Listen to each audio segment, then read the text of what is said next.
nouvelle vidéo, nouveau projet et on va partir sur un Ikea hack.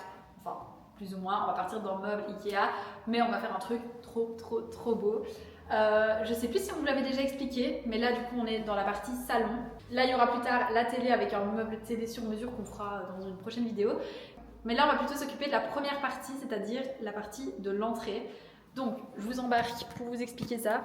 Ici on avait une ancienne porte, avant c'était par ici qu'on rentrait dans la pièce de vie. On va réutiliser cette ouverture pour faire un placard qui est un peu encastré comme ça dans l'entrée. Donc là on est dans la partie entrée avec la porte qui est juste ici.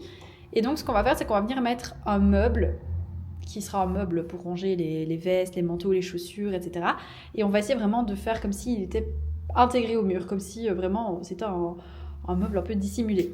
Je pense que cette idée, on l'a depuis le premier ou le deuxième mois après l'achat de la maison, donc ça fait longtemps. On savait un peu ce qu'on voulait, donc cette idée de placard intégré, mais par contre en termes de style, on ne savait pas vraiment. Enfin du moins, on n'avait jamais pris le temps d'y réfléchir, donc c'est ce qu'on a fait en préparant cette vidéo.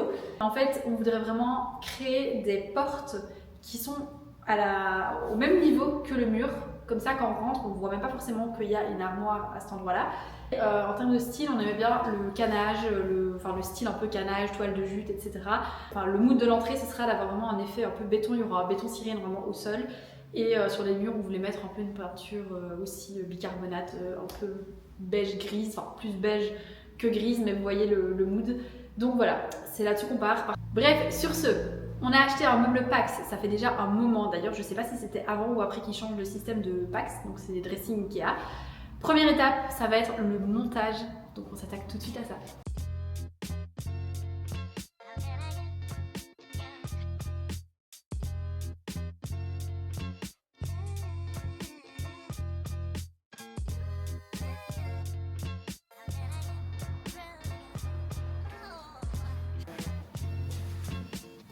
Le montage, c'est fait.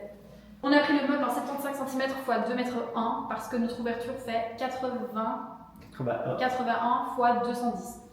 Donc on va devoir un petit peu combler les espaces autour, c'est ça qui va être le plus long je pense. Du coup c'est de ça qu'on va s'occuper maintenant, on va pouvoir le mettre en place et puis voir un petit peu comment on va s'y prendre. Alors ce que je vous ai pas dit, c'est que je voulais pas forcément laisser le meuble rectangle dans l'ouverture. L'idée c'était de créer une arche. Donc faire comme si le mur était rempli, qu'il y avait juste une arche et faire du coup des portes en forme d'arche. Évidemment, ça va nous compliquer la vie, mais je pense que ça peut être trop beau. Prochaine étape, on positionne le meuble. Ah, il m'a fait bien voir.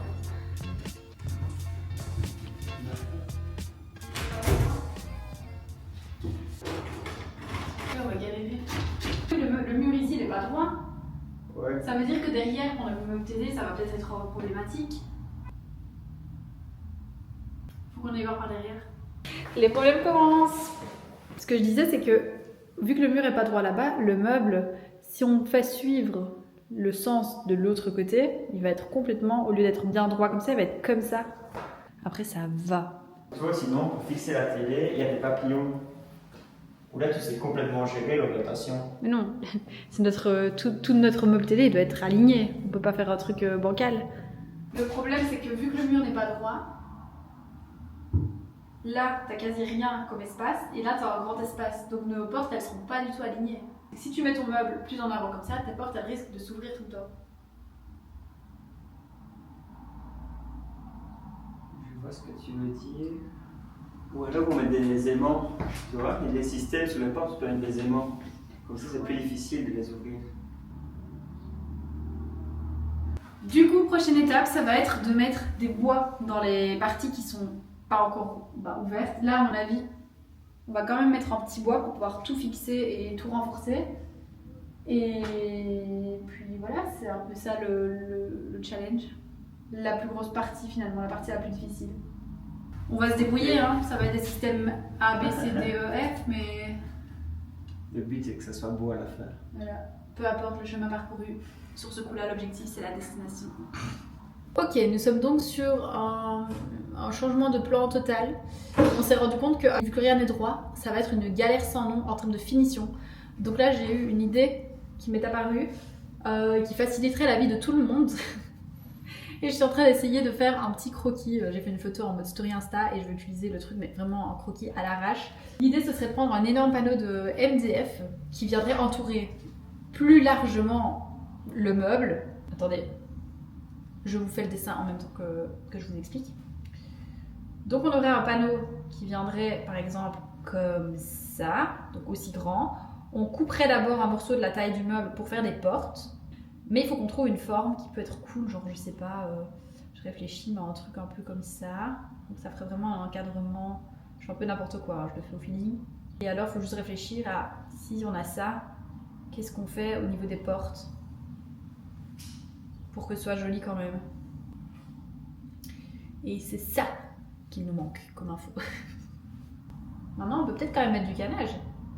Et répéter ce mouvement un peu vague dans le canage pour l'ouverture. Ça donnerait un truc genre comme ça, et puis hop, je sais pas. C'est peut-être chelou. J'aurais bien demandé de l'avis à Thibaut, mais il a disparu. Mais non, je l'avais. Ah, si on fait un truc un peu comme ça, mais je suis flexible sur ce qu'on ferait comme motif. Moi, je suis tout à fait flexible aussi. Bah alors, je me dis, pour l'histoire du canage, qu'est-ce qu'on pourrait faire d'autre comme forme, genre ici? Une arche, c'est bizarre. Quoique, on ferait une arche à peine plus grande, vraiment pour couvrir un peu le truc, comme ça. Et alors, on referait une arche comme ça. Alors là, ça serait comme ça. Et là, on referait l'ouverture, pareil, de la même forme, c'est ça. Je sais pas si c'est chelou. Si on part sur l'idée de l'arche, il faut se dire que l'arche, elle va venir comme ça. Ça veut dire que tu dois avoir la même distance de part et d'autre de ton arche. Donc ça veut dire que de là, ton poids le plus intérieur finalement, tu vois, comme ça, tu dois couvrir tout ça. On va dire vers ici, tu dois quand même avoir 40 cm de largeur tout autour, comme ça. Ok, bon, on vient de changer complètement les plans qu'on avait prévus à la base. Enfin, complètement. On va rester quand même dans le même style, mais on va faire un autre truc et ça va être vraiment trop beau. Donc, je ne sais plus ce qu'on vous a dit avant, mais en gros, l'idée finale, ça va être de prendre un énorme panneau de MDF qu'on va découper directement. Il va venir reprendre toute l'armoire, mais aussi les contours. Donc, ça va cacher un peu tous les trucs pas droits, les trous, etc. On va juste mettre des bois entre pour vraiment renforcer et que ce soit solide. Mais au moins c'est un peu en cache-misère, mais franchement ça va être trop beau. L'idée c'est quand même de garder cette forme un peu arche, mais pas totalement, c'est-à-dire qu'en fait on va faire des arrondis, mais ça va être un peu plus aplati. Mais c'était la meilleure option, donc voilà, on est trop contents, au moins on a trouvé la solution. Et même si on a perdu du temps, au moins 1 heure ici dans la réflexion, je pense qu'on aura gagné beaucoup de temps parce que ça va aller beaucoup plus vite. Et c'est aussi quelque chose que vous pourrez reproduire plus facilement chez vous que du positif quoi.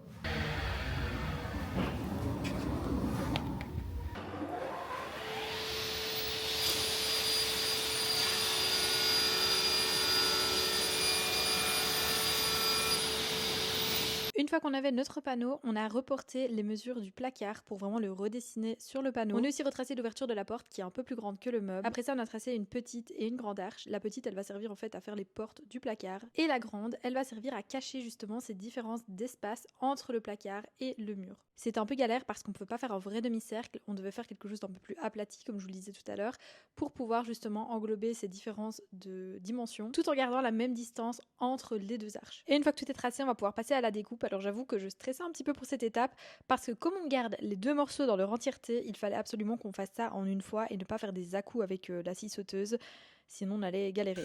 On a commencé par utiliser la scie plongeante justement pour avoir des découpes bien droites. C'est la première fois qu'on l'a testé et franchement, révélation, c'est trop pratique.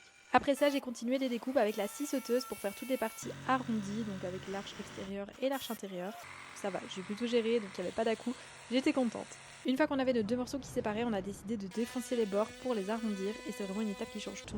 D'ailleurs, je vous laisse admirer le avant-après. Évidemment, pour de belles finitions, on passe par l'étape ponçage. J'avoue que j'ai toujours envie de la passer, mais en vrai, c'est hyper important. Et puis on passe aux découpes de l'intérieur des portes sur lesquelles on va venir fixer notre canage. Pour ça, on a choisi cette forme-là, mais on a pas mal hésité en vrai. On voulait pas forcément avoir des coins droits, donc on a utilisé une mèche, comme ça on avait un petit angle arrondi. On a fait ça dans tous les coins, et puis on est venu avec la scie sauteuse pour les relier entre eux et découper l'intérieur. Puis c'est reparti pour un tour avec la défonceuse et la ponceuse. On a terminé de découper nos portes. On a découpé, défoncé, poncé. Normalement, tout est nickel. Maintenant, la tâche que je redoute le plus, ça va être de mettre les charnières sur le meuble et tomber juste. Donc je pense que ce qu'on va faire pour avoir le plus facile possible, c'est d'abord mettre les portes sur le meuble. Après, on le mettra dans son emplacement définitif pour le fixer, etc. Et c'est seulement à la fin qu'on viendra mettre la structure arrondie tout autour. Comme ça, on vient mettre la structure finalement sur la forme des portes et pas l'inverse. Parce que je pense que si on a la structure et qu'on doit mettre les portes et que ça doit rentrer pile poil, on va jamais y arriver. Donc voilà. Et au niveau des portes, voilà ce qu'on a fait. On a fait le bas plein, le milieu ouvert. On a quand même laissé un renfort ici, comme ça c'est très solide. On a pris ce type de charnière en fait qui permet d'avoir la porte. Alors là, votre panneau de meuble il vient ici et la porte en fait vient à fleur. Donc je sais plus comment on appelle ça, c'est une porte. Ça s'appelle une porte en applique, visiblement. Et donc vous voyez ici, la porte elle vient vraiment par-dessus le panneau. C'est vraiment pour que le cadran derrière soit invisible. Donc ici on a pris ça avec des clips, ce qui permet de désassembler la porte du meuble assez facilement, donc ça c'est cool aussi. Et alors, on a toutes les explications ici, les schémas pour faire les trous. On a dit 25 mm, genre là. Et là, on a mis un embout spécial pour justement percer pour les meubles, comme ça, les trous. Parce qu'on ne doit pas transpercer le bois, on doit vraiment aller sur cette épaisseur-là.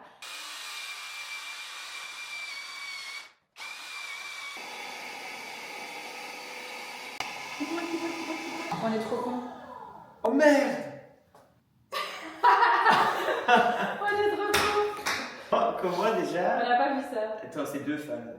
Comment toi, t'as pu dire que c'était là? Et comment toi, t'as Et pu comment te dire moi, que c'était ok d'être là. j'ai pas regardé. Petite erreur, on devait faire les trous sur la partie extérieure. C'est pas grave, hein? Non, ça sera peut-être un endroit où on peut cacher des trucs là. Et je vous jure, ne faites jamais une copine comme celle-là. Non mais c'était juste pour tester. Ouais, mais ça fonctionne bien. Ok, maintenant on peut le faire pour de vrai. Bon, comme vous l'aurez compris, on a percé le trou pour les charnières du mauvais côté de la porte. Mais bon, c'est pas très grave, on avait quand même pas fait les 4. Du coup, on s'y remet en les faisant du bon côté cette fois. Alors vraiment, c'est un travail de précision. Tout doit être fait au millimètre près pour que les portes tombent bien. Donc j'avoue que j'étais un peu stressée de cette étape parce qu'on a déjà fait des portes et on avait vraiment galéré. On en a fait un en haut et un en bas sur chaque porte, mais on pense qu'à l'avenir, on en rajoutera peut-être une troisième. On attend de voir. Mais comme la porte fait quand même 2 mètres de haut, on se dit que ce serait peut-être pas plus mal. Tu le pètes dedans, je te dis, la celle-là. Laquelle? Celle-là, je te dis. Celle-là. Tu le pètes.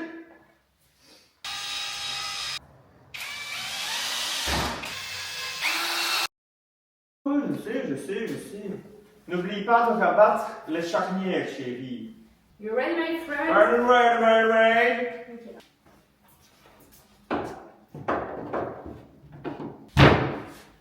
Hé, regarde. What? C'est waouh! It's impressive. Franchement, c'est picobello. Genre, par contre, là en haut, t'as vu, c'était pas aligné. Ah ouais? Il va falloir un peu. Là, tu sais, regarde en bas, stop. Chez toi, elle est pas alignée. It's amazing.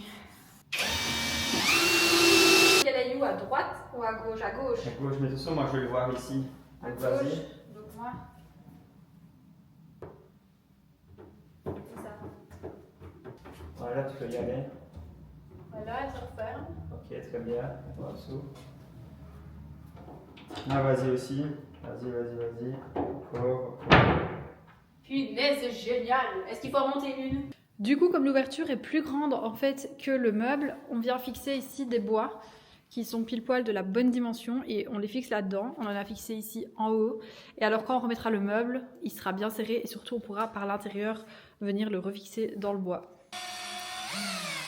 Maintenant que tout ça est fait, on vient disposer notre meuble dans son emplacement définitif. On remet les portes et puis on va venir coller directement l'arche qui forme le contour sur le mur. On s'était dit que s'il fallait on rajouterait des vis, mais je pense que ce sera pas nécessaire. Et voilà le travail. Là, tout est collé. On doit attendre que ça sèche bien pour pouvoir passer à la suite, c'est-à-dire régler vraiment la porte parce que là, vous voyez, il y a la porte qui est un petit peu par là, donc on va devoir la surélever. Enfin, tout ça, on le fera, mais on attend d'abord que la colle sèche pour éviter de décoller. Et franchement, c'est canon. On doit encore aussi ajouter la plinthe, mais bon, tout ça on fera après. Du coup, On se retrouve demain pour la suite. Le temps que la colle sèche. Et c'est bon. Ciao. Transition. Retour pour continuer la pépite ici derrière. Là, on va caler du coup pour la mettre bien de niveau. On va reponcer correctement les bords, les ouvertures des portes. Et puis moi, je vais déjà commencer à mettre le primaire sur la partie du contour. On doit aussi tester les couleurs définitives pour voir un petit peu les couleurs qu'on va choisir. Évidemment, on commence par un primaire, hyper important, surtout sur du MDF qui est assez absorbant. Donc là, on en a pris un qu'on a récupéré dans la cave qui nous restait dans le précédent chantier. Voilou voilou, on s'attaque à ça. Let's go!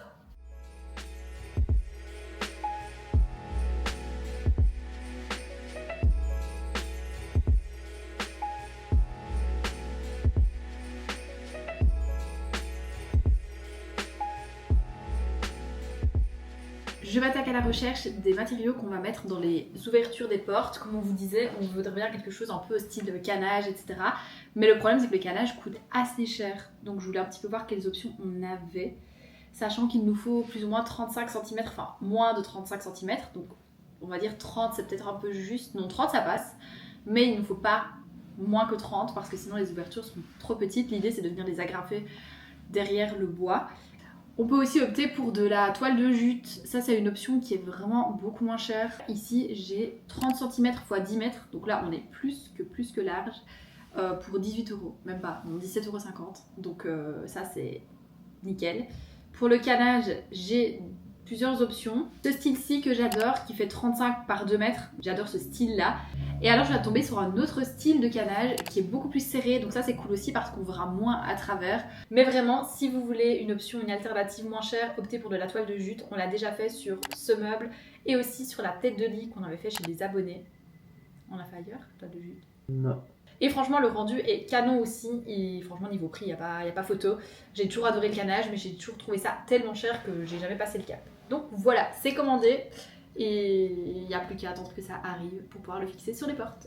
On est en hésitation au niveau des couleurs. Ici, on a fait 3 tests sur les murs. Alors, c'est la couleur pour le placard, mais aussi pour toute l'entrée. Donc voilà. Ça, on le trouve qu'il est un petit peu trop rosé. Celui-là, un peu trop brun. Et celui-là, il me paraît bien. Si on regarde, ça match plutôt bien avec le travertin, enfin l'enduit travertin qu'on a mis dans les toilettes. Donc je pense que ça va être pas mal. Et en plus, ça match aussi super bien avec le carrelage et le futur plan de travail. Donc si on le met partout dans cette pièce-là, je pense que c'est plutôt pas mal. D'ailleurs, j'ai aussi fait le test sur un petit bout de plaque de plâtre. Comme ça nous permet d'avoir un peu la couleur définitive. Là, on voit à côté du primaire, c'est très clair, c'est assez similaire, hein, c'est pas une couleur de ouf, on est d'accord. Mais ça nous permet de voir avec différentes luminosités ce que ça donne. Comme ça, on pourra mieux se décider.